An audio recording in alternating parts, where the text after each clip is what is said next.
procedure or how elections are conducted in India. And for that you have to write the steps of from how elections will start in the country up to voting. So first of all, the main duty of election commission is delimitation. Delimitation का मतलब क्या होता है? To divide the electoral areas according to number of seats. Like if the elections are for Lok Sabha, then whole country will be divided into 543 parts. And if the elections are for Punjab, then whole Punjab will be divided into 117 constituencies. So it depends upon the nature of elections. Then election commission will divide the areas. सबसे पहले जो है वो delimitations means decide किया जाता है कि elections कौन से हैं, लोकसभा के हैं या लेजिस्लेटिव असेंबलीज के हैं, उनके अकॉर्डिंग फिर कॉन्स्टिट्यूएंसीज का जो एरिया है उसको फिक्स किया जाता है. ठीक है. देन अनाउंसमेंट, फिर अनाउंसमेंट जो है, अनाउंसमेंट की जो डेट है वो भी एक इम्पॉर्टेंट स्टेप है कि अब पता है कि हाँ जो है वो लोकसभा के इलेक्शंस होने हैं, तो एक प्रॉपर डेट अनाउंस कर दी जाती है कि इस डेट को इलेक्शंस होंगे. And after that all the political parties became active. वो अपनी अपनी जो कैंडिडेट्स हैं उनको टिकट देना, उनका जो प्रोसेस है वो स्टार्ट हो जाता है. पॉलिटिकल पार्टीज अपने अपने कैंडिडेट्स को ढूंढना शुरू कर देती हैं. ठीक है. Then third is voter list. अब कैंडिडेट भी तैयार हो गए हैं, तो नेक्स्ट है वोटर्स. वोटर्स जो मेन इंपॉर्टेंट पार्ट है इलेक्शंस का. वोटर्स कौन होते हैं? Above the age of 18 years, all male and female. लेकिन लास्ट 5 ईयर्स के इलेक्शंस में जो लोग अडल्ट नहीं थे, उनके नेम वोटर लिस्ट में नहीं थे, तो वोटर लिस्ट को क्या किया जाता है? अपडेट किया जाता है. या अगर सपोज किसी की डेथ हो गई है तो उसका नेम डिलीट करके इस तरह से वोटर लिस्ट को अपडेट करना, that is the responsibility of election commission. और ये जो ड्यूटीज हैं इलेक्शन कमीशन अलग अलग स्टाफ अपॉइंट करते हैं. कई बार गवर्नमेंट जो टीचर्स होते हैं उनकी ड्यूटीज लगाई जाती है, वो विलेज एरियाज में या टाउन्स में या सिटी में प्रॉपर सर्वे करते हैं और हर फैमिली यानी कि जितने भी लोकेलिटी में जितनी भी फैमिलीज हैं उन फैमिलीज का प्रॉपर डाटा जो है वो कलेक्ट किया जाता है ताकि कंट्री में एग्जैक्ट जो है वो वोटर्स का अमाउंट नंबर जो है वो कैलकुलेट किया जा सके. ठीक है. इसके बाद नेक्स्ट है नॉमिनेशन. नॉमिनेशन प्रोसेस का मतलब क्या होता है? वो process, the process in which political parties they elect their candidates, जिसमें पॉलिटिकल पार्टीज अपने अपने कैंडिडेट्स को इलेक्ट करती हैं और उसके बाद वो कैंडिडेट्स इलेक्शन कमीशन के जो पर्टिकुलर ऑफिस होता है जो उनको बताया जाता है वहां पर जाकर नॉमिनेशन पेपर्स को फाइल करते हैं. फाइल करना मीन्स फिल करते हैं. एंड नॉमिनेशन पेपर के ऊपर जो भी इंफॉर्मेशन होती है उस इंफॉर्मेशन को वो प्रॉपर जो है वो फिल करके अपने जो भी डॉक्यूमेंट्स हैं, जो भी डिटेल है वो सारी वहां पे सबमिट करते हैं. एंड इस प्रोसेस के बाद ये डिक्लेयर हो जाता है कि ये पॉलिटिकल पार्टी जो है वो इस कैंडिडेट को इलेक्शंस के लिए तैयार कर. इसके बाद इलेक्शन कमीशन एक पर्टिकुलर डेट भी देते हैं कि सपोज अगर कोई कैंडिडेट अपना नेम वापस लेना चाहता है तो अपना नेम भी वापस ले सकते हैं. और हर कैंडिडेट को सिक्योरिटी डिपॉजिट करवानी पड़ती है. ये डिपेंड करता है कि कौन से इलेक्शन है. सिक्योरिटी का मतलब क्या होता है? सपोज 5,000 या 10,000 रुपीज जो है वो डिपॉजिट करवाने पड़ते हैं. ठीक है. और अगर कोई कैंडिडेट अपना नेम वापस लेना चाहता है, पर्टिकुलर डेट तक वो नेम वापस ले सकता है, लेकिन अगर उसके बाद वो नेम वापस लेना चाहता है तो उसकी सिक्योरिटी वापस नहीं होती है. ऐसे में फिर पॉलिटिकल पार्टी की जो इमेज है वो लोगों के सामने डाउन हो जाती है कि पार्टी जो है वो डिसाइड ही नहीं कर पा रही है कि कौन से कैंडिडेट को चाहते हैं कि पार्टी टिकट दे. टिकट दे, इस प्रोसेस को बोलते हैं टिकट देना. टिकट देना का मतलब क्या होता है कि इस पर्टिकुलर पार्टी ने अपने इस कैंडिडेट को नॉमिनेशन के लिए भेजा है और उन्होंने इसको टिकट दिया. ठीक है. इसका मतलब है उसके पास वो राइट मिल गया है, right to contest elections. Then अब सभी नॉमिनेशन पेपर जो है वो इलेक्शन कमीशन के पास आते हैं और इलेक्शन कमीशन का डिपार्टमेंट प्रॉपर स्क्रूटनी यानी कि उसको प्रॉपरली केयरफुल उसको एग्जामिन करते हैं. एग्जामिन का मतलब होता है जो भी उसमें डिटेल दी गई है, जो बैंक अकाउंट्स दिए गए हैं, जो प्रॉपर्टी डिटेल दी गई है, ठीक है, ये जो भी पर्सन ने अपने करेक्टर इन्फॉर्मेशन दी है वो सारा उस डिटेल को प्रॉपर वेरीफाई किया जाता है. ठीक है. इस प्रोसेस के बाद फिर स्टार्ट होता है कैंपेनिंग. और नेक्स्ट डे जिस दिन ये सारी स्क्रूटनी या जो भी है प्रोसेस खत्म हो जाता है, न्यूज़पेपर में आपके पास पूरी लिस्ट आ जाती है पॉलिटिकल पार्टीज की और उनके candidates. Now you are sure, अब आपको पता लग गया बीइंग सिटीजन्स की हर पॉलिटिकल पार्टी ने कौन कौन से कैंडिडेट्स को टिकट दिए. देन इसके बाद प्रोसेस स्टार्ट होता है कैंपेनिंग का. कैंपेनिंग का तो अब बच्चों को पता ही है कि कैंपेनिंग के टाइम पीरियड में पूरी सिटी में पोस्टर्स, पैम्फलेट्स या न्यूज़पेपर में आपको जो है वो अलग अलग पोस्टर्स जो है वो दिए जाते हैं, टेलीविजन पे डिबेट डिस्कशन होता है, ठीक है। इवन अनाउंसमेंट्स जो है हर टाइम होती है, इवन कई बार आप क्लासेस में पढ़ रहे होते हो, बाहर से आपको अनाउंसमेंट्स जो है वो एक proper tag lines, political parties की टैग लाइन्स जो है, इवन उनके बड़े बड़े, even door to door convincing भी होती, ठीक है। आप पार्टी मेंबर्स लीडर जो है उनके जो फॉलोअर्स हैं वो आपके घरों में आते हैं, आपको कन्विंस करते हैं और अपनी पार्टी की जो भी उनके मैनिफेस्टो है, मैनिफेस्टो क्या होता है, जो भी उनके पॉलिसीज एंड प्रोग्राम्स, जो भी उन्होंने प्रोमिसेस आपसे करने हैं कि अगर आप उनको वोट करोगे तो this will happen, whatever they want to give you. तो ये सारा कैंपेनिंग का जो प्रोसेस है वो स्टार्ट हो जाता है नॉमिनेशन या चेकिंग के बाद, ठीक है। नेक्स्ट इसके बाद है कोड ऑफ कंडक्ट। साथ ही क्या इंप्लीमेंट हो जाता है, code of conduct. Code of conduct का मतलब क्या होता है, कुछ rules and regulations during campaign, पूरे कैंपेनिंग में जो पार्टी मेंबर्स हैं या पार्टीज हैं उनको कुछ जो है वो रूल्स एंड रेगुलेशंस फॉलो करने पड़ते हैं। बहुत से rules and regulation election commission time to time बनाते भी हैं, मॉडिफाई भी करते हैं। कुछ रूल्स एंड रेगुलेशंस हैं जैसे इलेक्शंस के टाइम पीरियड में, कैंपेनिंग के टाइम पीरियड में party members religious places, worship places या रिलीजियस सिंबल्स या किसी भी तरह से रिलीजियस स्पीचेस के द्वारा वोट या कैंपेनिंग या कन्विंसिंग नहीं कर सकते, क्योंकि इस मैटर में अगर रिलीजियस मैटर इन्वॉल्व होता है तो इलेक्शन कमीशन उसके अगेंस्ट एक्शन भी ले सकता है। देन सेकंड, जो भी उनको सिंबल्स मिलते हैं, पॉलिटिकल पार्टीज उनको सिंबल्स जो भी मिलते हैं वो इलेक्शन कमीशन उनको जो है वो अलॉट करता है। कई बार इंडिपेंडेंट कैंडिडेट भी होते हैं, जरूरी नहीं है कि किसी पर्सन को पार्टी की तरफ से इलेक्शन लड़ना है, कोई पर्सन इंडिपेंडेंट आजाद उम्मीदवार भी उसको बोलते हैं कि जो किसी पार्टी के साथ नहीं होता, वो अकेले ही जो है वो इलेक्शंस लड़ते हैं। वो अलग बात है कि उनकी इतनी पब्लिसिटी नहीं हो पाती क्योंकि उनके सर्कल में जो उनको जानने वाले हैं सिर्फ वही वोट करेंगे।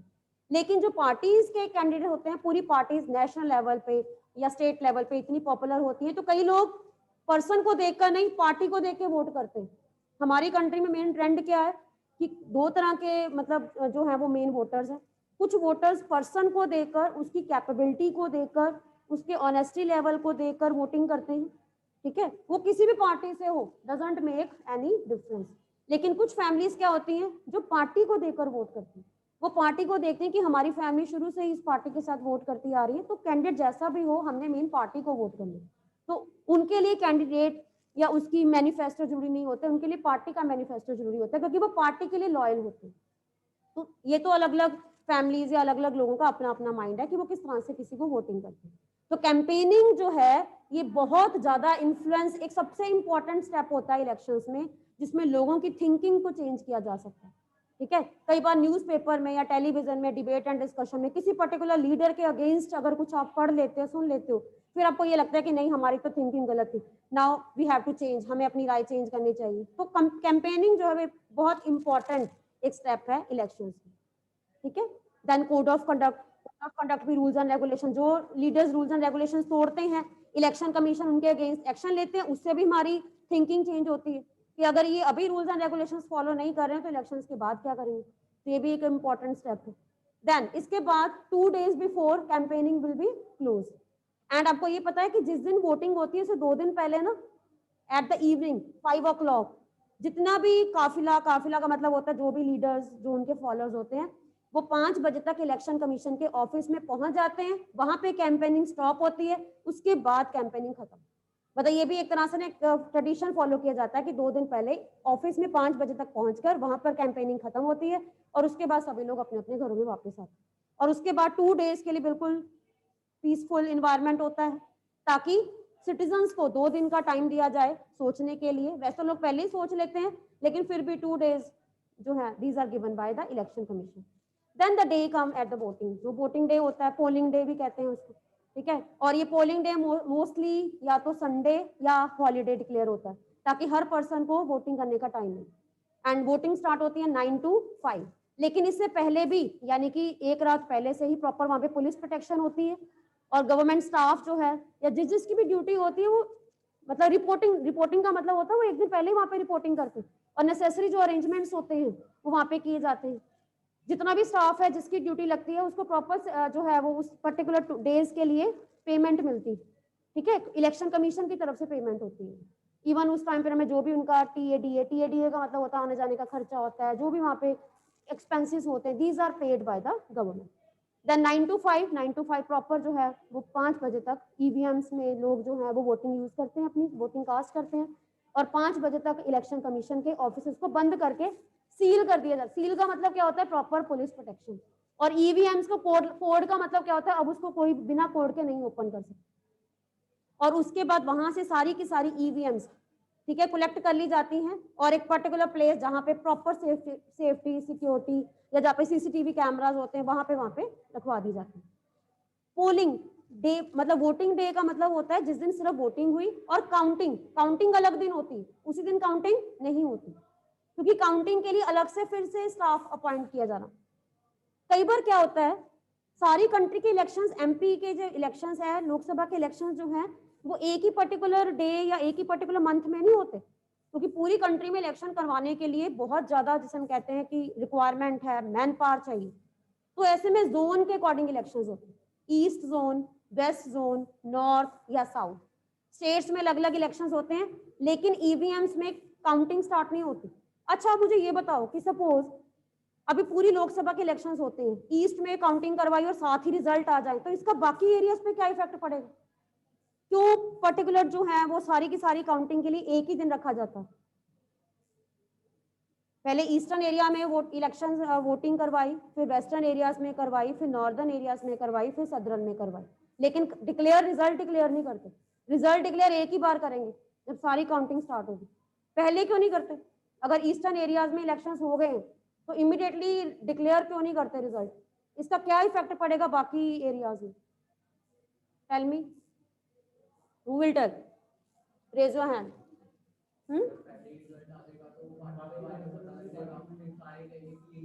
यस यस, ये भी है। यस, तो ये ऑफलाइन स्टूडेंट्स का आंसर है। ऑनलाइन स्टूडेंट्स, यस बच्चे, लोकसभा के जो इलेक्शंस हैं उनके इलेक्शंस जो हैं वो first phase, second phase, third phase, fourth phase wise होते हैं, लेकिन सारे के सारे रिजल्ट जो हैं वो डिक्लेयर नहीं होते। रिजल्ट डिक्लेयर होते हैं जब सारी स्टेट्स में इलेक्शन हो जाते हैं, उसके बाद अलग से जो है डे रखा जाता है, काउंटिंग डे, और उस काउंटिंग डे पे सभी जितनी भी जोन्स हैं उनकी ईवीएम्स के कोड ओपन होते हैं एंड देन काउंटिंग स्टार्ट होती है।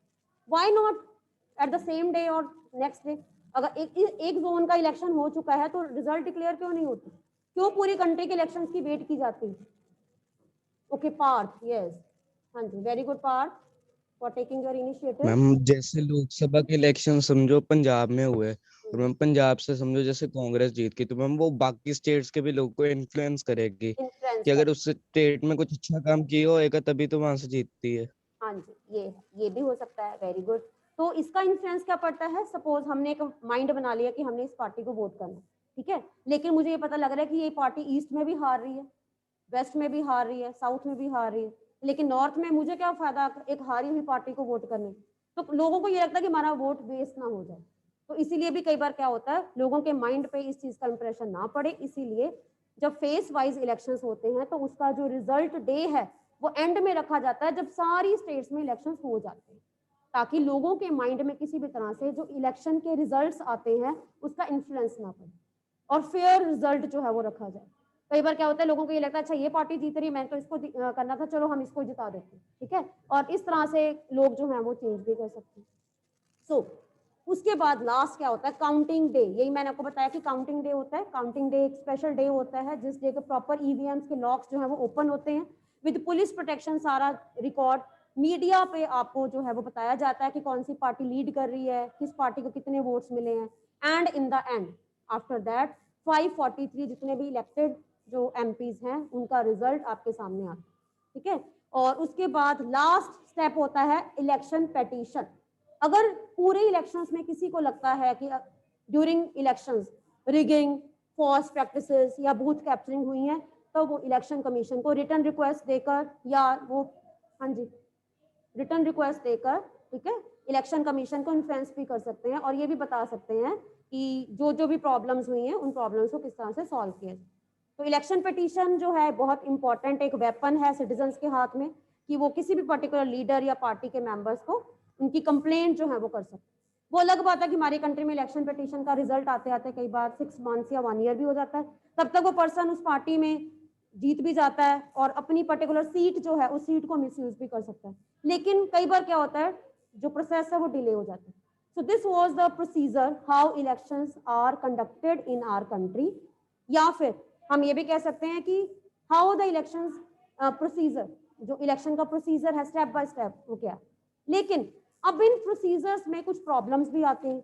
मैंने आपको पहले फीचर्स बताए, उसके बाद ये स्टेप हैं। अब हमारी कंट्री के इलेक्शंस की बहुत सी प्रॉब्लम्स हैं, तो which are the important problems of elections in our country. अभी साथ साथ मैंने वैसे भी डिस्कस किया है, लेकिन फिर भी आपने जो इसको हेडिंग्स की फॉर्म में बताना है। नंबर 1 एक्सपेंसिव, मैंने अभी आपको बताया expensive means too much money is wasted on elections, ठीक है। अब बहुत रेयर है कि जो ऑनेस्ट लीडर बिना मनी के इलेक्शन जो है वो जीत सके। इलेक्शंस में लोगों को इन्फ्लुएंस करने के लिए, लोगों को अपने पीछे लगाने के लिए उनको मनी का इंसेंटिव देना पड़ता है। और आजकल के टाइम पर में बहुत से ऐसे लोग जो सेल्फिश लोग हैं, जिनको ये लगता है कि हाँ जी हम अगर इसको सपोर्ट करेंगे तो मे बी हमें आगे जाकर इंसेंटिव्स मिलेंगे या वट एवर जो भी है, लेकिन इसमें मनी का इन्फ्लुएंस बहुत ज्यादा होता है। तो आजकल के टाइम पीरियड में कोई पर्सन अगर एवरेज या एक आम आदमी कह लो, कॉमन पीपल है या ऑनेस्टी बहुत ज्यादा ऑनेस्ट है, तो बहुत ऐसे रेयर लोग हैं जो उसको सपोर्ट करें, ठीक है। Then second is misuse of official machinery.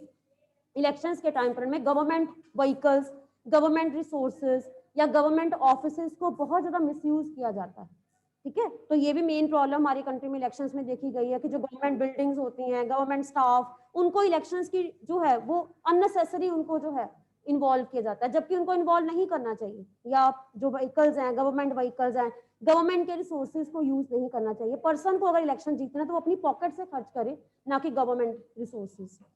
Then caste and religion, use of caste and religion. Election commission के कोड ऑफ कंडक्ट बनाने के बाद भी बहुत से लोग कास्ट और रिलीजन को इलेक्शंस के बीच में लेकर आते हैं। वो अपनी पर्टिकुलर कास्ट के लोगों को इन्फ्लुएंस करते हैं कि हमारा ग्रुप जितना बढ़ेगा उतना ही स्ट्रांग होगा, या रिलीजन को बीच में लेकर आते हैं कि हमारा रिलीजन सेम है तो आपका भी रिलीजन सेम होगा, अगर आप हमें वोट करोगे तो this will give advantage to our religion.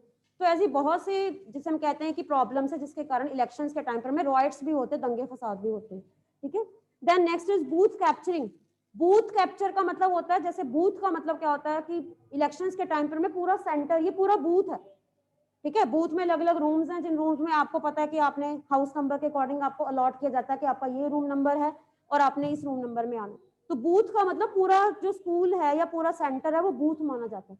Booth capturing का मतलब क्या होता है कि गन पॉइंट पे, या जिसे हम कहते हैं कि लोगों को गन पॉइंट के बेसिस के ऊपर इस चीज के लिए कंपेल करना कि आप सिर्फ हमारी ही पार्टी को वोट करोगे।